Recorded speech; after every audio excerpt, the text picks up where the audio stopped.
Voilà, bonsoir à tous. Ce soir, je veux qu'on parle un peu Cameroun. Je sais que c'est pas évident dans notre pays de faire quoi que ce soit. 38 ans de zombification que le peuple a subi dans ce pays a fini par voir les effets qui se répercutent sur l'ensemble des classes de la société. Et le savant Cheikh Anta Diop disait, je pense que c'était en 1974, à Niamey, lors de sa conférence sur l'égyptologie à l'université de Niamey, il disait l'aliénation culturelle est finie par devenir partie intégrante de notre substance. Et à un moment donné, même lorsqu'on pense s'être défait, il n'en est rien. Donc, quand j'observe notre pays de manière globale, de manière générale, dans tous les secteurs d'activité, tous les mouvements politiques, toutes les classes, toutes les tranches d'âge, je me dis que ce 38 ans de pouvoir de Paul Biya a fait du tort à ce pays et effacer ne sera pas chose facile. Vous savez, il est facile de se tenir et de vouloir donner des leçons de combat, des leçons de résistance aux uns et aux autres. Il est facile de dire que Paul Biya doit partir, de dire que Kamto est lent dans sa méthode, ainsi de suite. Mais tant qu'on n'a pas compris la complexité même de la situation du Cameroun, on ne pourra rien. Il y a beaucoup de gens qui sont venus dans la résistance parce qu'ils savaient que, voilà, en 1 an, 2 ans maximum, les gens, le Cameroun allait changer, ils allaient devenir ministres, députés, ainsi de suite. Et on constate qu'après plusieurs années de combat, depuis 2012, nous sommes à 8 ans de résistance, les choses n'ont pas véritablement changé. C'est vrai que les idées ont été beaucoup bousculées et nous avons démonté le régime de la plus belle des manières avec la méthode scientifique du MRC qui reste une méthode jusque-là non violente. Et ceux qui font la promotion de la violence contre la non-violence que propose le MRC devrait à un moment donné être des matérialistes de cette même logique, de ce même discours. C'est vrai que de temps en temps on peut me demander ou du moins m'apprécier parce que je suis sur le terrain. Mais il faut comprendre que cette chose est plus complexe que vous n'en pensez parce que vous ne savez pas ce que ça fait. Lorsqu'en une journée tu reçois 10 coups de fil te menaçant, des arrestations, des frustrations, et te disant que tu es dans le viseur de ci et de ça, à un moment donné, on peut se plaindre de certaines personnes du parti qui ne bougent pas beaucoup. Mais je suis sûr que si chaque militant de ce parti sortait, surtout les cadres qui sont les plus connus dans ce parti, si chacun sortait pour vous expliquer ce que lui vient en longueur de journée comme pression, comme menace et comme risque à sa vie, beaucoup de personnes qui restent derrière le clavier et disent avoir la méthode la plus sûre et la science infuse de la libération, sans toutefois vouloir être eux-mêmes les acteurs de cette libération, devraient peut-être se taire ou du moins changer la manière de discourir. Vous voyez un pays, un régime comme le RDPC qui pendant longtemps a brillé dans le mensonge. Ils nous ont menti sur tout, mais le peuple ne se lève pas. Vous devez vous poser des questions. Parce qu'un homme qui réfléchit n'est pas celui-là qui s'agite avec beaucoup d'émotion à la place de la réflexion. À chaque fois qu'une situation est complexe et compliquée, l'homme qui réfléchit pose des vraies questions. Comment ce peuple, avec tout ce mensonge, le peuple ne se réveille pas? Comment ce régime ne se lève pas avec tout le mensonge, avec toute la haine?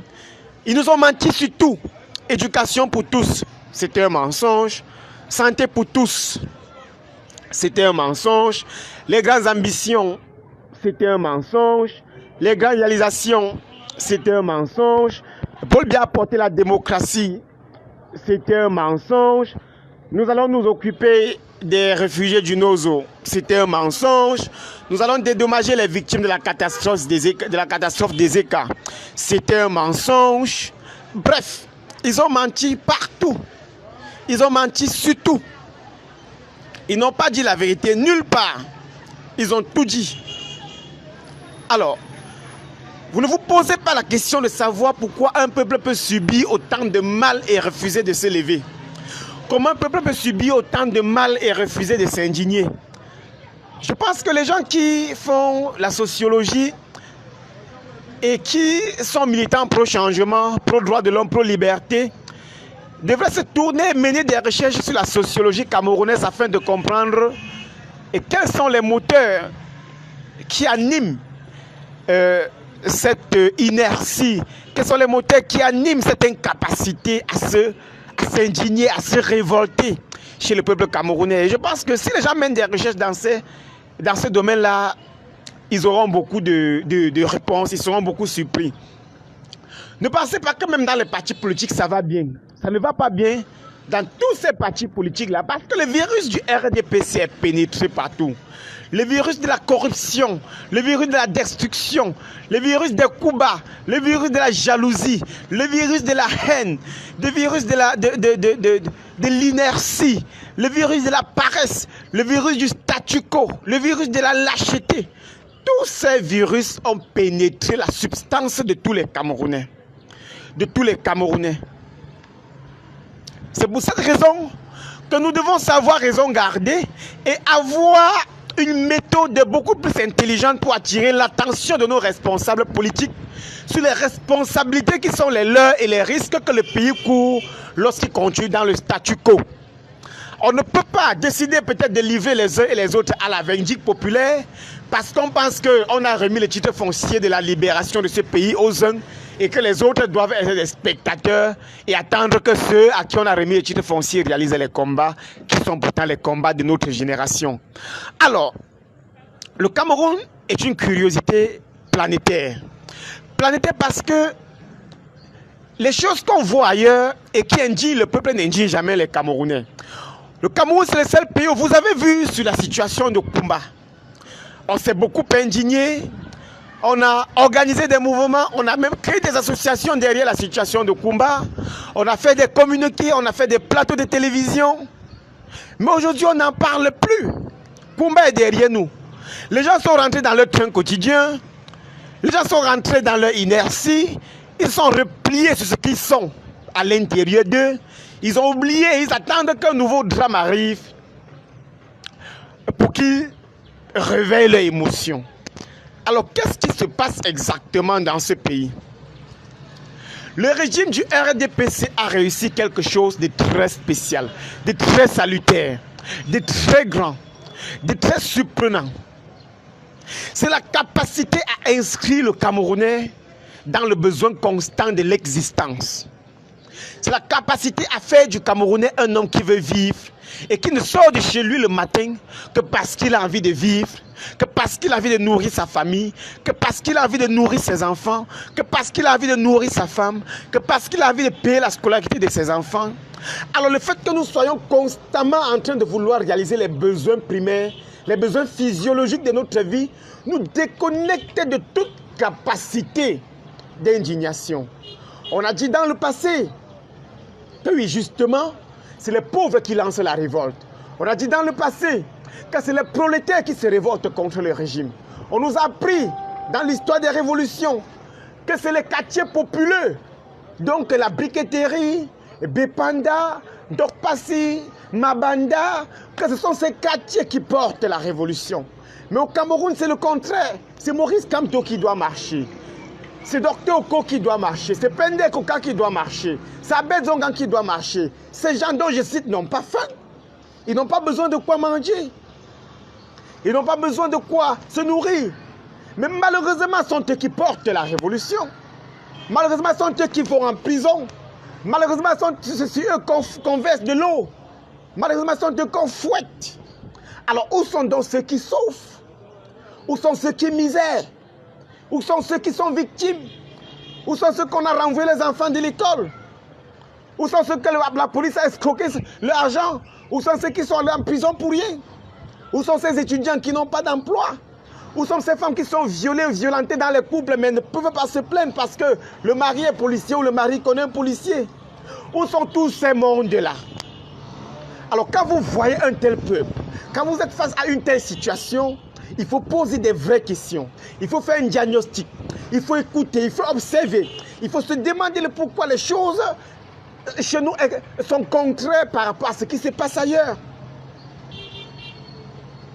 Donc quand je vois les Camerounais s'intéresser à la Côte d'Ivoire, vous ne m'avez jamais vu parler de la Côte d'Ivoire. Vous ne m'avez pas vu parler du Mali. Vous n'avez pas vu parler de tous ces pays qui font des choses. Parce que la situation du Cameroun est une situation de honte. C'est une situation de honte. C'est une situation critique. C'est une situation de déshonneur. C'est une situation qui manque de dignité. C'est une situation de moquerie. S'il y avait un peuple en Afrique où il faut adresser les moqueries, où il faut se moquer, où il faut insulter, c'est le peuple camerounais. Parce que votre sociologie est différente. Votre comportement est différent. Votre vie est différente. Vos souffrances, vous les amassez. Vos malheurs, vous les jubilez. Vous riez de tout. Vous riez lorsque les gens meurent. Vous riez lorsqu'il y a accident. Vous riez lorsqu'on poignarde un jeune au quartier. Vous riez quand un mari tape sur sa femme. Vous riez de tout ça. Mais vous avez alors en face de vous des ministres qui volent. Qui volent et encore. Qui volent et revolent parce qu'ils savent que vous ne pouvez rien faire. Parce qu'ils savent que vous êtes amorphe. Parce qu'ils savent que vous êtes inoffensif. Parce qu'ils savent que vous êtes inoptisé. Ils ne doutent pas de leur anesthésie sur vos cerveaux. Ils ne doutent pas que l'anesthésie a marché. Ils savent que ça a marché. Ils savent que vous n'êtes pas capable de quoi que ce soit. Ils savent que vous n'êtes pas capable de la moindre indignation. Ils savent que vous ne pouvez pas vous rebeller. Ils savent que vous ne pouvez pas vous révolter. Ils savent que vous ne pouvez pas demander les comptes. Ils savent que vous pouvez vivre une injustice et accepter. La semaine dernière, je vous ai parlé du cas de mon petit-neveu qui était arrêté, enfermé au commissariat du 8e arrondissement. Il a passé 2 jours, on l'a arrêté mardi. On m'a informé jeudi. Je suis allé jeudi soir discuter avec son enquêteur, avec le plaignant qui lui a arrêté. Je leur ai fait part de mes idées. Je leur ai dit que l'enfant n'était coupable de rien, qu'il doit être libéré. Le lendemain, vendredi, on a appelé ma tante pour dire que justement, on va libérer l'enfant. Le plaignant a dit qu'il ne se plaint plus, on va libérer l'enfant. Après, il m'appelle pour me dire qu'on a demandé qu'elle paie 25 000. Je lui ai dit, ne donne pas les 25 000 francs. L'enfant n'a rien fait. C'est celui qui est venu arrêter l'enfant qui devrait même payer l'enfant. Mais elle s'est mise à pleurer le vendredi. Le samedi, on n'a pas libéré l'enfant. Elle m'appelle et me dit que je vais abandonner son enfant dans un commissariat. Je dis que mais je ne suis pas de ceux-là qui négocient. Le dimanche, on n'a pas libéré l'enfant. Le lundi à 5 ans, on a libéré l'enfant parce qu'il était devenu un collier encombrant. Mais vous êtes un peuple que vous ne pouvez pas supporter 2 heures de souffrance. Et pourtant, votre vie est misérable. Pourtant, votre vie, c'est la souffrance. Pourtant, votre vie, c'est la galère. Les gens peuvent aller en prison, pourtant, là où ils dorment, il y a les moustiques, il y a les cafards, il y a les crapauds. C'est que les gens dorment dans des prisons. Ils ne savent pas, il y a des gens qui sont à la prison de Nobel qui vivent 10 000 fois mieux que les Camerounais qui sont en liberté. Mais ceux-là qui se disent en liberté ne veulent pas aller en prison pour se libérer parce qu'ils comprennent le mot prison.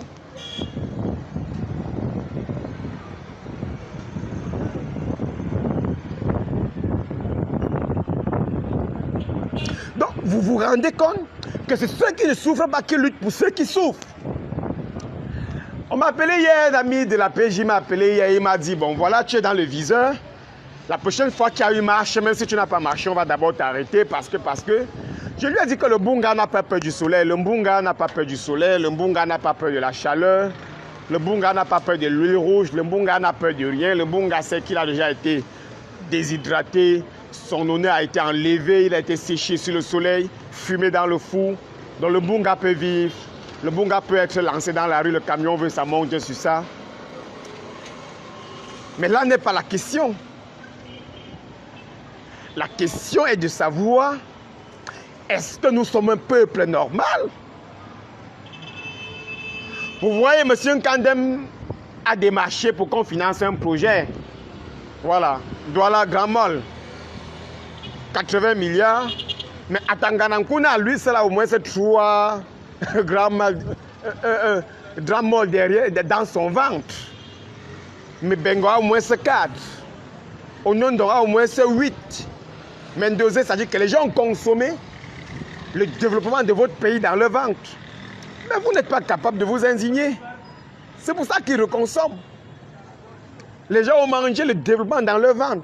Ils ont utilisé le développement pour loger les petites, pour acheter les limousines, pour aller sur les plages en Europe. Mais ils ne s'inquiètent de rien parce qu'ils savent que vous n'êtes pas capable d'indignation.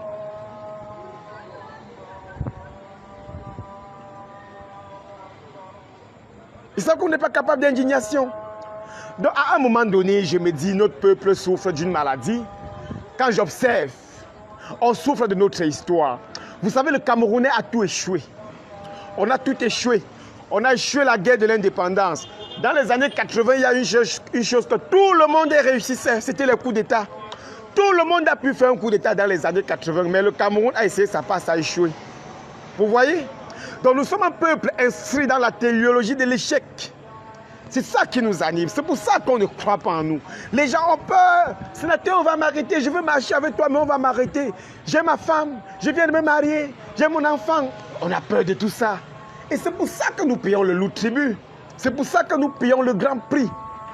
C'est pour ça qu'un seul policier, le Cameroun, c'est le seul pays au monde où un vigile de Africa Security peut maîtriser 10 jeunes de 25 à 50 ans. Lui seul, même pas avec une arme, mais avec une matraque. Il arrête de premier, il met là, il dit reste là-bas, il part chercher le second. Comment expliquer que 20 policiers parviennent à neutraliser une foule de 2000 personnes? Mais c'est parce que cette foule n'est qu'une foule qui ne sait pas faire foule.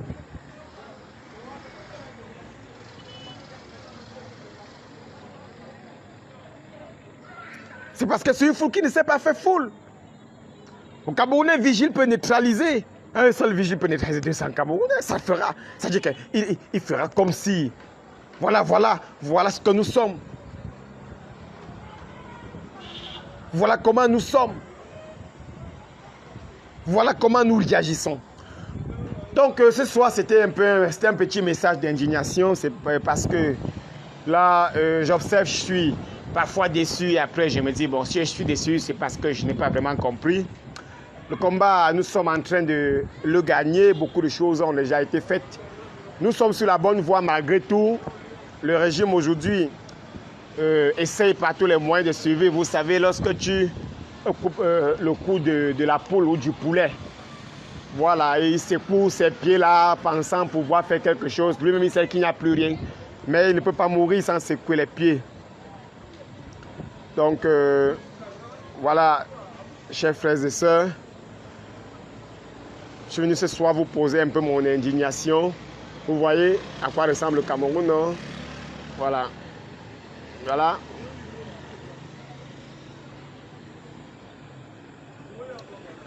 Et restons mobilisés.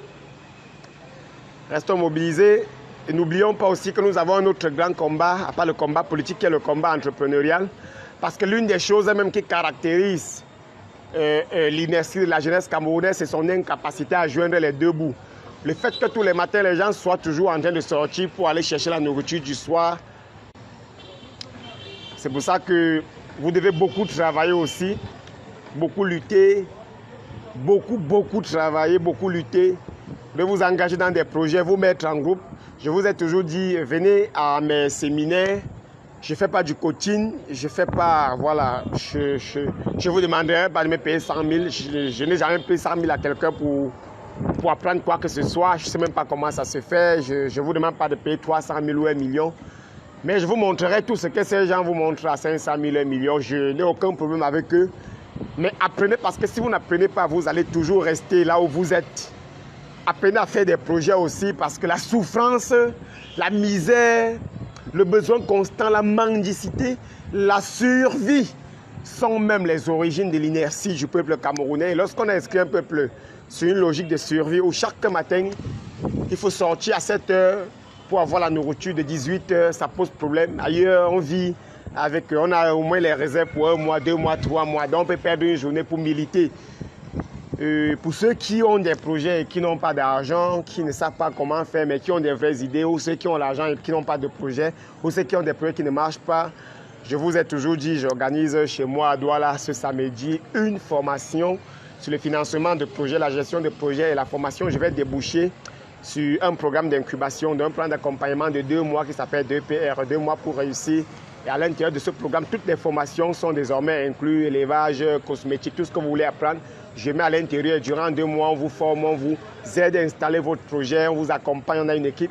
Et ce samedi, vous pouvez venir alors dans notre centre à Douala déjà écouter cette nouvelle façon de penser le monde entrepreneurial, le monde de la jeunesse, et ensemble, on peut faire des choses. Mais surtout, n'oubliez jamais que vous ne pouvez pas mener un bon combat politique lorsque vous avez le ventre vide. Vous n'allez jamais y arriver. Même si ailleurs, c'est les prolétaires qui militent, qui luttent. Mais le meilleur combattant politique, c'est quelqu'un qui a de quoi manger. C'est pour ça qu'un bon combattant politique doit faire preuve aussi d'une capacité entrepreneuriale afin de pouvoir toujours joindre les deux bouts et de ne pas se livrer aux propositions de 10 millions, 20 millions, 30 millions que les gens du régime ont l'habitude de proposer aux militants qui sont hostiles à leur manière de faire. Alors, pensons également à savoir, ou du moins sachons également qu'à Yaoundé actuellement, la transition est en train de se jouer. Et la question centrale est comment passer de Paul Biya à quelqu'un d'autre qui soit du même système, sans Maurice Kamto. Comment faire de tous ces militants du MRSC. Et c'est pour ça qu'ils veulent nous arrêter, du moins ils veulent arrêter toutes les voix qui portent. Ils ont arrêté Olivier, ils ont arrêté le prof Foguet, Mamadou Mokhtar, le président et la résidence civile. Tout ça participe à une stratégie de démontage, voilà, du parti afin de proposer, de procéder à un gré à gré qui consisterait à organiser une élection anticipée avec un candidat RDPC gardant le même code électoral, avec le même conseil constitutionnel, ainsi de suite, sans toutefois pouvoir faire des réformes que nous avons demandées jusqu'ici. C'est ce qui se passe actuellement à Yaoundé et vous devez le connaître.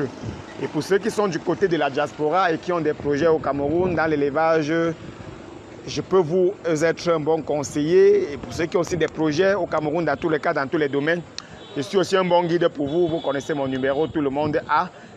C'est sur ma page Facebook, voilà. Donc, restons mobilisés. Le Cameroun, nous avons besoin de mener ce combat pour le bien d'abord de notre pays, pour le bien de la future génération, de notre progéniture. Mais à côté de ce combat, allions aussi le combat économique. Je pense que d'ici le début d'année, toute ma pensée sera condensée dans un nouveau livre que je vais commettre, les écrits de la conscience.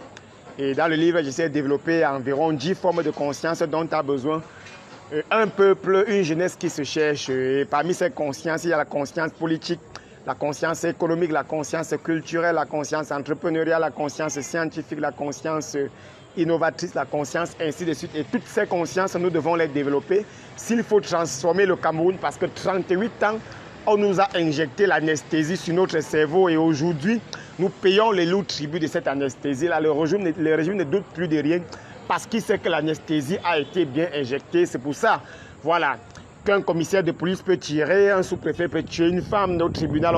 On peut d'abord arrêter quelqu'un avant d'aller chercher les motifs après. C'est pour ça, voilà, qu'on peut faire un concours à l'ENAM, on met le nom des morts sans que cela n'émeut personne parce qu'on sait que nous sommes un peuple anesthésié. Nous devons faire preuve de beaucoup d'intelligence, de beaucoup d'observation, de beaucoup de rigueur et savoir que le combat que nous menons n'a pas pour but d'aimer ou de détester qui que ce soit. C'est une question de dignité et d'honneur. Et lorsqu'on parle de dignité humaine, lorsqu'on parle d'honneur humain, on interpelle tout le monde et tout le monde ici devrait se sentir interpellé dans la construction de cette dignité-là. Et maintenant, pour ceux qui disent qu'on va installer Franck Biya au pouvoir, nous n'avons aucun problème que Franck Biya soit le candidat du RDPC. Franck Biya peut venir, Brenda peut venir, il peut même mettre Junior, même Jean de Dieu, Momo, n'importe qui, à condition de mettre sur pied un code électoral consensuel. Nous devons aller à une élection libre et transparente avec des institutions solides qui ne soient pas partisanes. Et à la fin, si c'est Brenda Biya qui gagne les élections, nous allons l'installer et tout dire. Ce que nous voulons, ce n'est pas, déjà le professeur Kamto l'a dit, il n'est pas né pour être président, mais il est né pour que ses idées triomphent et ce sont les idées de démocratie, les idées de justice, les idées de liberté, liberté de penser, liberté d'association, liberté de travailler. On ne veut plus cette société-là que le RDPC nous a habitués. Alors, chers frères et sœurs, pour ceux qui sont à Douala, on peut se retrouver samedi à ce séminaire sur le financement et voilà, le lancement de projets. Et pour ceux qui sont en Europe, vous pouvez toujours me contacter. Je suis votre meilleur partenaire sur le terrain. Et si vous m'appelez, je n'ai pas le temps, sachez que je me bats aussi pour gérer mes propres affaires qui me permettront de nourrir mes 2 femmes avec mes multiples enfants. Et aussi, n'oubliez pas qu'il y a le projet de prendre une 3e femme en lice. Donc, cela ne manque pas aussi. Voilà. Donc, cher peuple, gardons le courage, soyons le Cameroun dont Ouniobé a souhaité, Wandji a souhaité. Je pense qu'avec le temps, nous allons pouvoir faire de très grandes choses. Ce régime va finir par tomber, ne doutez de rien. Faites confiance au professeur Maurice Kamto, faites confiance à ceux qui travaillent, mais investissez-vous aussi davantage de votre côté pour que, voilà, ceux qui sont sur le terrain se sentent galvanisés. Et pour ceux qui disent qu'ils ne savent pas, qui ne parviennent pas toujours à me joindre, mon numéro c'est le 00237, vous connaissez déjà le 53, le 653 29 12 48, le 653 29 12 48. Évitons le statu quo, évitons l'inertie, évitons de nous abandonner entre les mains de ces gens. Battons-nous matin, midi, soir pour que les choses changent. Sacrifions-nous parce que c'est pour nos enfants que nous les faisons. Ne soyons pas ce peuple-là qui va léguer à ses enfants les combats qui sont, voilà, les siens, alors que nos enfants auront aussi les défis de leur époque et ils devront affronter les défis de leur époque. Il ne faudrait pas qu'ils affrontent les défis de leur époque avec les défis de notre époque parce que nous n'avons pas été incapables de penser. Voilà, donc nous engageons-nous également sur la voie du travail bien fait. Bossons, j'ai toujours un message à donner aux femmes. Chères sœurs, voilà, chères sœurs, battez-vous, chères sœurs, à ne pas être le jouet des hommes. Battez-vous à ne pas être malmené par les hommes. Battez-vous à ne pas être traumatisé par les hommes. Battez-vous à ne plus subir les violences des hommes. Parce que notre société souffre aussi également parce que les femmes ont été réduites au néant. Elles ont été chosifiées, insultées dans notre société. Elles ont été réduites à celle-là qui va se lever à 4 heures, porter des gros sacs sur sa tête pour venir nourrir un homme paresseux qui fume la cigarette et qui boit la bière, qui a 4 maîtresses et qui ne peut pas travailler. Battez-vous, chers sœurs, également à sortir de ces griffes-là. Devenez des femmes fortes, montez des projets. Battez-vous à devenir, à installer ou à forcer, ou du moins à imposer le respect dans vos ménages pour ne plus subir. Voilà, parce que l'un des avantages de cette société, c'est que le régime a construit une virilité masculine qui ne s'exerce que sur la gente féminine et cela fait aussi beaucoup de tort à notre société. On tue les femmes, on viole les femmes, on tape les femmes, on malmène les femmes sans que personne ne soit capable de prendre des responsabilités, de demander, voilà, le pourquoi les femmes ne peuvent pas mériter mieux. Donc dans notre société, il faut nous battre pour cela. À plus tard.